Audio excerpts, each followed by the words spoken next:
بسم الله الرحمن الرحیم. نن زمونږ د الفقه الميسر 37 نمبر درس دی. ان شاء الله مونږ به نن د نجاست خفیفه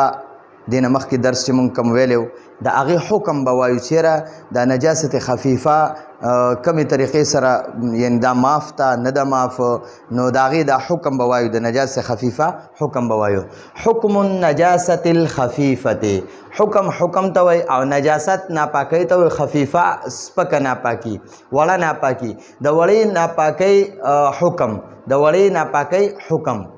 قد معنا ده یقینا، یقینا یا بېشکم ویلی شي او تحقیقم ویلی شي. نو یقینا یقینا. عفیه معنا ده معاف ده، معاف ده، معاف ده. عن معنا ده نه،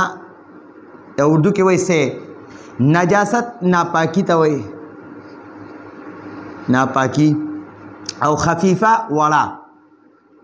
وړه یا سپکه، سپکه ناپاکی، وړه ناپاکی. ناپاکی دوه قسمه، یو غلیظی نجاست غلیظه یعنی غټه ناپاکی، او یو وړه ناپاکی ده نجاست خفیفه ورته وایي. قد عفیه یقینا معاف ده عن النجاست الخفیفة، نجاست خفیفه. یعنی مطلب دا عن معنا دلته کې نه ویلی کېږي، عن زائده ویلی کېږي. قد عفیه عن النجاست الخفیفة، یقینا نجاست خفیفه معاف ده. خو څومره معاف ده اوس درته مخکې وایي ښه جي، هغې خپل اندازه ده، د هغه اندازې مطابق چې وي نو بیا معاف ده. که د هغې نه زیاته وي یا د هغې برابر وي نو بیا معاف نه ده، او بیا پاکول د هغې بیا فرض دي. خو چې د دې خپل اندازه ده، که د هغې اندازې نه لږه کمه وي خو ټیک ده، هغه بیا معاف ده. او که د هغه اندازې برابر یا زیاته وي نو بیا معاف نه ده. ما هغه، ما کم چې، دا ما موصوله ده، معنی ده کم چې. لم معنی ده نوي، نه. تکن معنی ده وي، یعنی نوي. لم تکن نوي. کثیرتن زیاد، کثیره زیاد ته وایي، زیاد، زیاد. ګورئ جي تاسو ته اوس وایي قد عفیه یقینا معاف ته عن النجاست الخفیفة، نجاست خفیفه وړه ناپاکي معاف ته. قد عفیه یقینا معاف ته عن النجاست الخفیفة وړه ناپاکي. نجاست ناپاکی ته خفیفه وړې ته وایي. ما کم چې لم تکن نوي کثیرتن زیات، یعنی دا نجاست خفیفه چې زیات نوي نو بیا معاف ته. اوس دغه زیاتوالی درته اندازه ښایي چې یاره دا څومره زیات وي. نو تاسو ته اوس مصنف رحمت الله علیه وایي قد عفیه عن النجاست الخفیفة ما لم تکن کثیرتن، وایي دا نجاست خفیفه چې زیاته نه وي نو بیا معاف ته. نجاست خفیفه چې زیاته نه وي نو بیا معاف ته. او اوس درته اندازه ښایي. وقد واو معنی ده او. قدر، قدر دا مجهول ده، قدر معروف ده، او قدر مجهول ده. قدر معنی ده اندازه لګولې شوه، اندازه لګولې شوه. کثیر د کثیر د زیات، اندازه لګولې شوه. الکثیرة د زیات، زیات، د زیات اندازه لګولی شي، د زیات اندازه لګولی شي.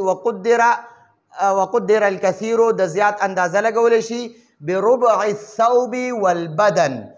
با معنی ده سره. ربع څلورمه حصه، دا قلم دی د دې څلور حصې کا 1 2 3، نو دې کې چې د دریو دا څلور حصې دي کړې، درې کرښې دې پکې راښکلې، نو څلور حصې باندې تقسیم شو. لکه مثلا ګورئ زه دا 1 2 3 4 دا څلور حصې دي. نو دې نه چې دا واخلي نو دې ته هم څلورمه حصه وایي. که دا ترې واخلي او دا درې واړه یو ځای شي نو دې ته څلورمه حصه وایي. چې دې کې کم یو هم واخلي نو هغې ته څلورمه حصه وایي. نو ربع چې دی دا څلورمه حصې ته وایي، څلورمه حصه.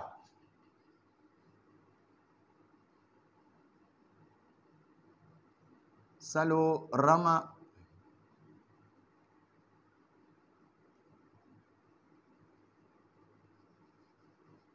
څلورمه حصه. الثوب، ثوب کپڑے ته وایي. کپڑا. واو معنا ده او. بدن بدن ته وایي، موږ ورته پښتو کې بدن وایو، اردو کې ورته بدن وایي، عربي کې ورته بدن وایي. وقدر الکثیر او د زیات اندازه لګولی شي، د زیات اندازه لګولی شوې ده بربع الثوب د کپړې څلورمه حصه، والبدن یا د بدن څلورمه حصه. وی جی مصنف رحمت الله علیه وی قد عفی عن النجاسة الخفیفة، یقینا نجاسه خفیفه معاف ته ما لم تکن کثیرة چې زیاته نه وي. اوس درته د زیات اندازه لګئ. وقدر الکثیر د زیات اندازه لګولې شوې ده بربع الثوب د کپړې څلورمه حصه، والبدن یا د بدن څلورمه حصه. مثلا دا کپړه ده، دا لستوڼی زما دا لستوڼی چې دی د ده څلور حصې کا، نو چې کومه حصه هم پکې واخلې هغې ته څلورمه حصه وایي. نو هغه څلورمې حصې برابر چې وي ناپاکی دا نجاست خفیفه وي، نو هغه معاف ته. او چې د څلورم یعنی د څلورمې حصې نه چې لږ کم وي، که د څلورمې حصې برابر وي یا د دې نه زیات وي، نو هغه معاف نه ده، هغه بیا فرض دی د هغې پاکول. نو اوس دلته وایي یا دغه شان د بدن واخلی، دا لاس به زه واخلم، د دې لاس چې څلور حصې کې، نو هر یوې حصې ته چې کومه حصه م ترې واخلې هغې ته څلورمه حصه وایي. لکه دلته کې دا یو حصه مې واخیسته، یو مې دا دلته کې ټک ولګو، یو مې دلته ولګو، نو دې کې چې کومه حصه م واخلې نو هغه حصې ته څلورمه حصه وایي. اوس د دې بدن د دې لاس چې دی، د دې لاس تقریبا څلورمه حصه نجاست خفیفه چې د څلورمې حصې نه لږ کم وي، نو هغه معاف ته. که د څلورمې حصې برابر وي یا د هغې نه زیات وي، نو هغه معاف نه ده، هغه وینځل بیا لازمي دي. وقدر الکثیر او د زیات اندازه لګولی شوي بربع الثوب د کپړې څلورمه حصه، والبدن یا او د بدن څلورمه حصه. نو دغومره د څلورمې حصې نه چې لږ کم وي یا نو بیا معاف ته، او چې د څلورمې حصې برابر یا زیات وي نو هغه بیا معاف نه ده، هغه پاکول لازمي دي. خجی او دې حالت کې که د څلورمې حصې نه لږ کم وي ناپاکي، دا نجاست خفیفه یادوم، نجاست غلیظه نه ګورې. نجاست غلیظه غټې ناپاکۍ ته وایي، نجاست خفیفه وړې ناپاکۍ ته وایي. او د وړې ناپاکۍ قسمونه موږ د دې نه مخکې درس کې ویلي دي. هغومره چې وي نو هغه بیا معاف ته چې د څلورمې حصې نه لږ کم وي. که برابر وي یا زیات وي د څلورمې حصې، نو هغه بیا معاف نه ده، هغې وینځل لازمي دي. خو که چېرته د څلورمې حصې نه کم هم وي او ته په هغې حالت کې مونځو کې یا نور داسې نیک عمل پرې وکړې، نو هغه بیا ټیک ده. خو چې د څلورمې حصې نه کم وي نو بیا ټیک ده، هغه کېږي، جایز ده. او که چېرته د دغې د څلورمې حصې برابر وي یا زیات وي، نو هغې کې ناجایز دی، بیا مونځ وغیره کول پکې ناجایز دي. خو یو خبره پکې ده، که د څلورمې حصې نه زیات وي که کم وي، وینځل یې بهتر وي. زیات خو وینځل فرض دي، خو که د څلورمې حصې نه نجاست خفیفه کم هم وي که نه، نو وینځل یې بهتر دي. خو که وی نه وینځي او په هغه حالت کې دې مونځ وکړو، نو هم معاف جایز دی. مخکې وګورئ جي کذا دا خو بره یو خبره پوره شوه. وایي قد عفیه یقینا معاف ته عن النجاست الخفیفة، نجاست خفیفه معاف ته ما لم تکن کثیرة کم چې زیات نه وي، کم وي، یعنی زیات نه وي. اوس د زیات اندازه راته لګئ، درته وایي چې نجاست خفیفه کمه وي، زیاته نه وي، نو بیا معاف ته. اوس د زیات هغه مقدار درته لګئ. وقدر الکثیر او د زیات اندازه لګولی شوي بربع الثوب د کپړې څلورمه حصه، والبدن یا د بدن څلورمه حصه. اوس د کپړې څلورمه حصه، نو په کپړه کې هر یو دغه چې دی لکه مثلا لستوڼی والی، نو د ده څلورمه حصه برابر وي یا د هغې نه کم وي، نو هغه بیا معاف ته. او که زیات وي یا برابر وي، نو بیا معاف نه ده. دغه شان لمن چې واخلې، نو د دې لمن به څلور حصې کې یا داسې لاس د لاس څلور بدن نه چې لاس واخلې یا خپه واخلې یا د ښکته قدم واخلې، نو د هغې څلور حصې به کې، نو هغې څلورمه حصې برابر که دا نجس خفیفه وي یا کمه وي، نو بیا معاف ته. که د دې نه زیات وي، نو بیا معاف نه ده. کذا دغه شان، د کذا معنی ده دغه شان، اسی طرح اردو کې وایي اسی طرح. کذا معنی ده دغه شان. عفیه معنی ده معاف ته. مخکې بره مې لیکلې، بیا به ولیکو. بار بار لیکلو فایده دا دی چې طالبانو ته بیا دا پوخ یاد شي. عن معنی ده نه، اردو کې وایي سه. رشاش، رشاش ساسکی ته وایي، ساسکی اردو کې ورته چینټې وایي. خلکو ته هغه ساسکی وشي که نه، هغه ساسکو ته په عربۍ کې رشاش وایي. نو رشاش معنی ده ساسکی. او البول بول میتیازو ته وایي هغه وړې میتیازې غټې میتیازې نه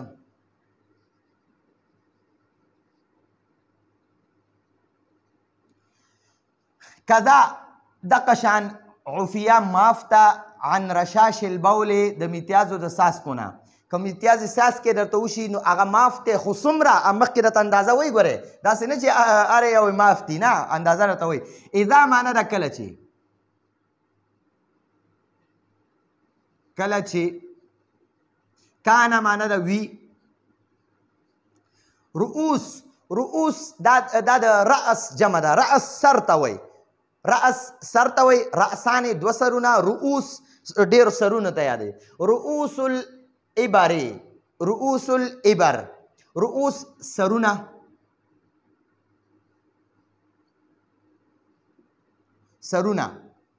او ابر چې دی که نه دا د عبرتو جمع ده عبرتون ستنې ته وایي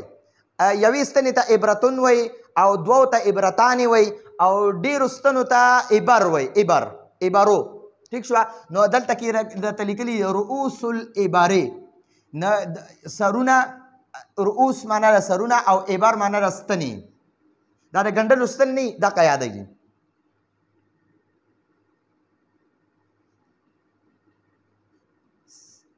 ستنې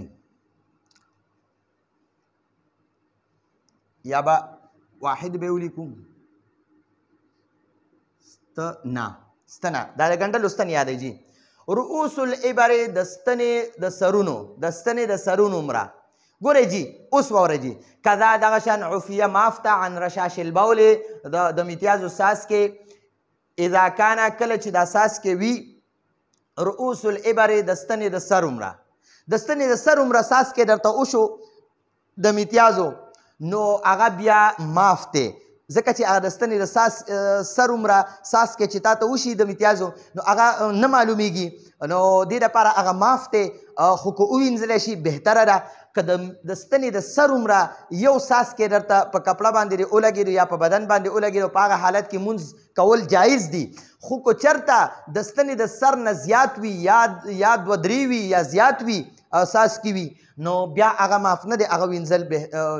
فرض دي خو که چېرته د ستنې د څاڅکي عمره د میتیازې یو څاڅکی درته وشو بدن ته یا کپړې ته نو او ښکاره شو نو بهتره دا ده چې په هغې باندې لون لاس درې ځله راکاږه پاکې کا وینځه او که چېرته ښکاري نه نو بالکل په هغې کې مونځ جایز دی اذا معنه ده کله چې دا اوس بله خبره شروع شوه ګوره دې نه مخکې دا بره یو خبره وشوه پوره شوه دا کذا عفیه عن رشاش البول اذا کان رؤوس الابر دا دویمه خبره پوره شوه اوس درېمه خبره دې خوا شروع کېږي جي اذا معنه ده کله چې ابتل یبتلو ابتلالا باب افتعال نه راځي نو دا د دې معنه ده لون شي چې لون شي کله چې لون شي لون یعنی اردو کې وایي چې جب تر ہو جائے کله چې لمده شي یعنی اوبو سره یا د ماشومانو میتیازو سره یا نور داسې ناپاک څیز سره لمده شي څه لمده کېږي مخکې وایي درته لمده یا مونږ وایو لمده یا لوند دا لوند به ووایو لوند اذا ابتل کله چې لون شي لمده شي یا لون شي الثوب نجسو ثوب کپړې ته وایي کپړه او نجس ناپاکه ګورې چې دلته اوس بله خبره شروع شوه و اذا ابتل الثوب النجس کله چې ناپاکه کپړه لمده شي اذا معنه ده کله چې ابتل لمده شي الثوب کپړه نجس ناپاکه کله چې ناپاکه کپړه لمده شي او معنه ده یا الفراش هر لاندې خورونکي شیز ته وایي څوک ورته تولهیي وایي څوک ورته نالی وایي څوک ورته بړستن وایي خو چې انسان یې ځان ته خوره کي او په هغې د پاسه سملي نو هر لاندې خورونکي سیز ته فراش وایي اردو کې ورته بچونه وایي. نو فراش لکه لاندې کمبل به واخلو یا به تولۍ واخلو، نو تولۍ ده او هغه ناپاکه ده، لاندې خوره ده. او الفراشو، فراش اردو کې بچونه وایي، موږ به ورته تولۍ ولیکو یا کمبل وغیره. تولۍ یا کمبل وغیره. ٹھیک شو. النجس ناپاکه. ګوره جی وای اذا ابتل کله چې لمده شي الثوب النجس ناپاکه کپړه او الفراش النجس یا ناپاکه تولۍ.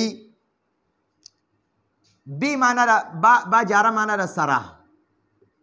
عرق، عرق دا خولې ته وایي، خوله. انسان نه په ګرمۍ کې خوله وځي که نه، هغې ته عرق وایي په عربۍ کې. اردو کې ورته پسینه وایي. عرق خوله.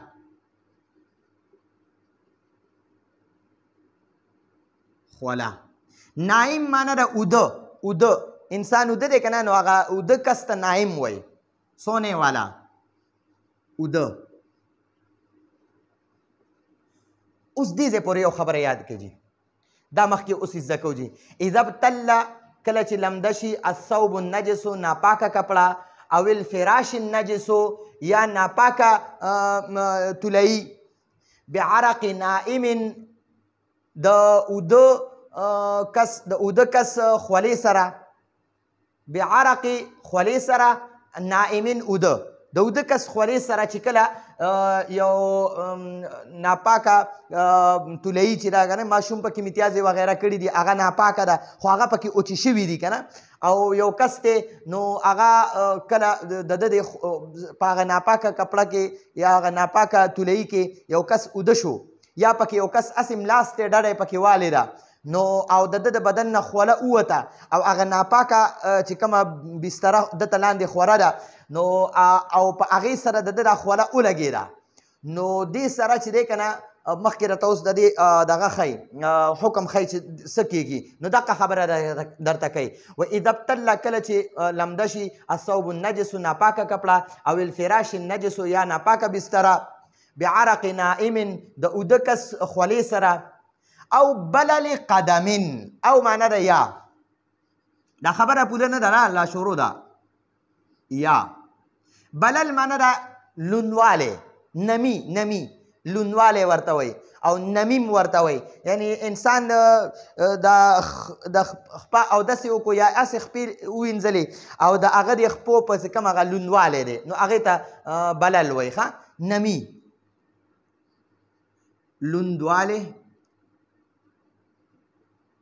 لوندوالی یا نمی، څوک ورته نمی وایي څوک ورته لوندوالی. قدم معنا را پاو، خپه.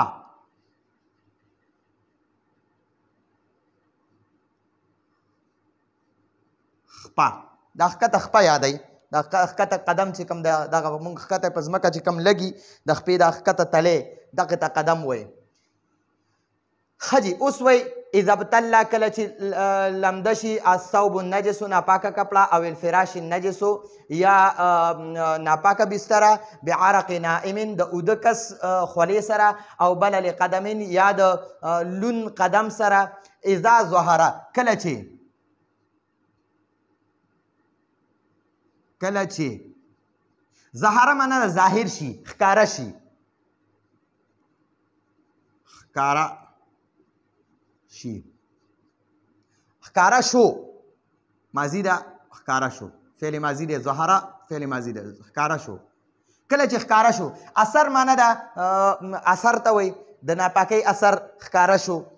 اثر النجاست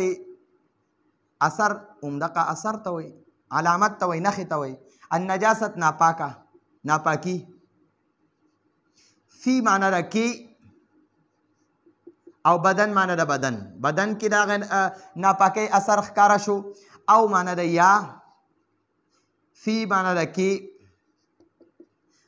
قدم معنا ده د ښکته تلی چې یادی قدم، قدم کې خجی اوس درته دې پورې بیا واورئ اذا ظهر کله چې ښکاره شو اثر النجاست د ناپاکۍ اثر فی البدن په بدن کې او فی القدم یا په خپه کې د قدم کې حکیمه دا مجهول دی حکیمه معنی د حکم لګولی شي حکم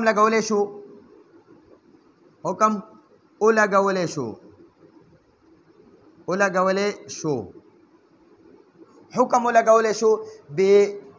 بنجاست البدن بی معنی را سره نجاست ناپاکی او بدن ته وی واو معنی را او قدم معنی را خپا دا ښکته تلی یا د خپا خجی اوس وی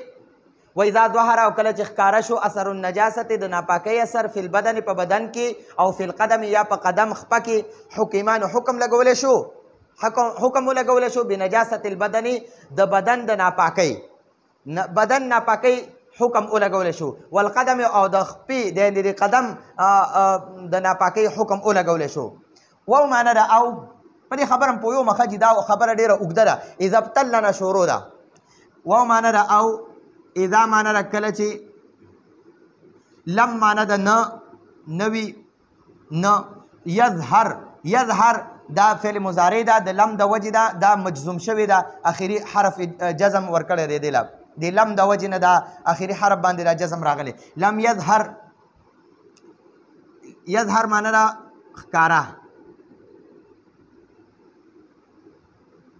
ښکاره شو لم یظهر ښکاره نه شو اثر النجاست اثر ته وایي او نجاست ناپاکی فی معنی ده کې بدن ته وایي او معنی ده یا قدم ته وایي خپې ته خپه یا دا ښکته تلی چې دی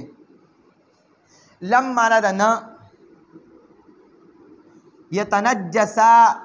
یتنجسو ناپاکه شو ناپاکه کیږي یتنجسانی وګوره د دوو دپاره یتنجسانی هغه دواړه ناپاکه کیږي نو چې کله لم پرې یتنجسانی نه مخکې ولګېدو نو د یتنجسانی نه هغه نون ختم کو د لم سره هغې ته نون اعرابي وی نو د لم سره یتنجسانی نه هغه نون ختم شو مطلب دا دی چې دواړه نه ناپاکه کیږي بدن او قدم دواړه یادوي لم یتنجسا نو دواړه نه ناپاکه کیږي لم یتنجسا ناپاکه کیږي دواړه ناپاکه کیږي لم یتنجسا دواړه نه ناپاکه کیږي اوس وورئ جی اذا ابتل الثوب النجس کله چې ناپاکه کپړه لمده شي او الفراش النجس یا ناپاکه بستره لمده شي بعرق نائم د اوده کس خولې سره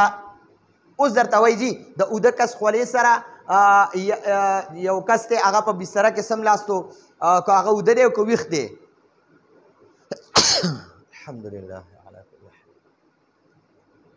یا یو کس دی هغه په یو کپړه باندې خپه کېښوده اذا ابتله کله چې لمده شوه الثوب النجس ناپاکه کپړه یو تا پې لمده خپه کېښوده هغه کپړه کې مخکې ماشوم وغیره امتیازې کړي دي او هغه واپس اوچې شوي دي په هغه حالت کې وینځلې شوې نه دا کپړه او ستا پې لمده خپه راغله ټیک شوه او په هغې بیا په دې خپه باندې ستا د هغې دا کپړې نه د میتیازې بوی د خپې نه دې ځي یا د خپې رنګ بدل شو نو بیا دغه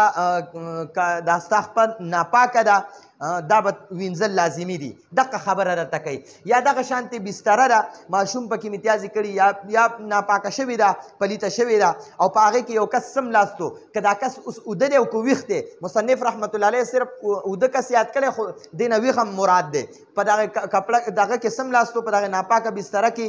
چا پکې میتیازې وغیره کړي دي او هغه اوچې شوي دي په هغې حالت کې وینځلې شوې نه ده دغه بستره او په دغه حالت کې یو کس په دغه باندې سملاستو په دغه بستره باندې او که دا اوده دی او که ویښ دی او د ده د بدن نه د ګرمۍ د وجې نه خوله ووتله او په دغه ناپاکه بسترې سره دغه خوله ولګېده اوس په ګورو که چېرته د دغې ناپاکه بسترې هغه بدبویي د ده د بدن نه ځي نو د ده د بدن ناپاکه دی دا به وینځي او که نه رنګ بدل شو د دې بدن رنګ بدل شو یعنی اکثر هغه رنګ ورسره بدل شي زیړوالی وغیره وکړي نو دې سره هم د ناپاکه شوه دغه بدن نو دغه به بیا وینځل لازمي دي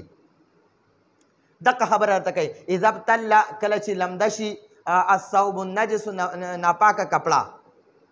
کپړه ده مخکې نه پلیته وه او هغه لمده شوه او الفراش النجسو یا ناپاکه بستره ده مخکې نه پلیته وه ناپاکه وه او هغه لمده شوله بعرق نائمین د اوده کس خولو سره او بلل قدمین یا کس پکې ملاس نه دی خو صرف لوند لمده خپی پې کېښودله لمده خپی په دغه بستره باندې یا په هغه کپړه باندې کېښودله او اذا ظهره او بیا په دې بدن باندې یا په دې قدم باندې ظهره ښکاره شو اثر النجاست د دغې پلیتې کپړې یا د هغه پلیتې بسترې هغه اثر النجاست هغه ناپاکۍ اثر فی البدن په د بدن باندې چې ملاس دی پې نو په بدن به ظاهرېږي او فی القدم یا یې پې لمده خپه کېښوده په دې خپه باندې ظاهره شو ښکاره شو حکمه نو حکم به لګولی شي حکم ولګولی شو یعنی دغه مطلب دا دی چې دا بدن او کپړه اوس ناپاکه شوه نو حکمه حکم ولګولی شو بنجاست البدن والقدم بنجاست القدم د بدن ناپاکۍ سره والقدم او د خپې د دې قدم ناپاکۍ سره یعنی مطلب دا دی چې په دغه بدن او په دې قدم باندې د ناپاکۍ حکم ولګېدو دغه اوس ناپاکه شو دا بدن هم ناپاکه شو او که بدن دې ورسره لګېدلی دغه کپړې سره یا بسترې سره او یا قدم دې ورسره لمده خپلې پې لګېدلې ده او د دغه خپې نه بیا د میتیازې وغیره یا د ګندګۍ د ناپاکۍ د نجاست هغه بوی ځي یا رنګ بدل شو نو دغه باندې اوس د حکمه بنجاست البدن والقدم په دغه بدن او په دې قدم باندې د ناپاکۍ حکم ولګولی شو و اذا او کله چې لم یظهر خپلې پې لمده کېښوده په دغه ناپاکه بستره باندې او یا دې په هغه ناپاکه کپړه باندې خپه کېښوده او لم یظهر او په دغه باندې اثر النجاست د لم و اذا لم یظهر اثر النجاست او په دغه باندې د خپه یا د بدن باندې هغه د ناپاکۍ اثر ښکاره نه شو لم یظهر معنی ښکاره نه شو اثر النجاست د ناپاکۍ اثر فی البدن په بدن باندې او القدم یا په قدم باندې نو لکه اوس دې پې لمده خپه کېښودله په دغه بستره ناپاکه بستره یا په ناپاکه کپړه باندې یا دې پې بدن خوله هم ورسره ولګېده خو د دې ناپاکۍ هغه اثر پې ښکاره نه شو د بدن نه دې بدبوی هم نه ځي رنګ هم بدل نه شو د قدم نه دې بدبوی هم نه ځي د هغه ناپاکۍ او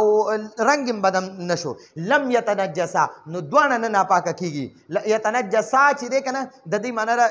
دا اصل کې دی یتنجسانې دواړه ناپاکه کېږي لم یتنجسا د لم هغه یتنجسانې نه هغه نون ختم کو نو لم یتنجسا معنی ده دواړه نه ناپاکه کېږي دواړه نه ناپاکه کېږي مطلب څه دی بدن هم نه ناپاکه کېږي او قدم هم نه ناپاکه کېږي په کوم حالت کې کله چې پرې د ناپاکۍ اثر پې ښکاره نه شي او که چېرته د ناپاکۍ اثر په دې بدن باندې یا په قدم باندې ښکاره شو اذا ظهر اثر النجاست که ښکاره شو اذا ظهر معنی ده چې ښکاره شي اثر النجاست د ناپاکۍ اثر فی البدن او فی القدم په بدن یا په دې قدم باندې خپه باندې حکمه بنجاست البدن والقدم نو په د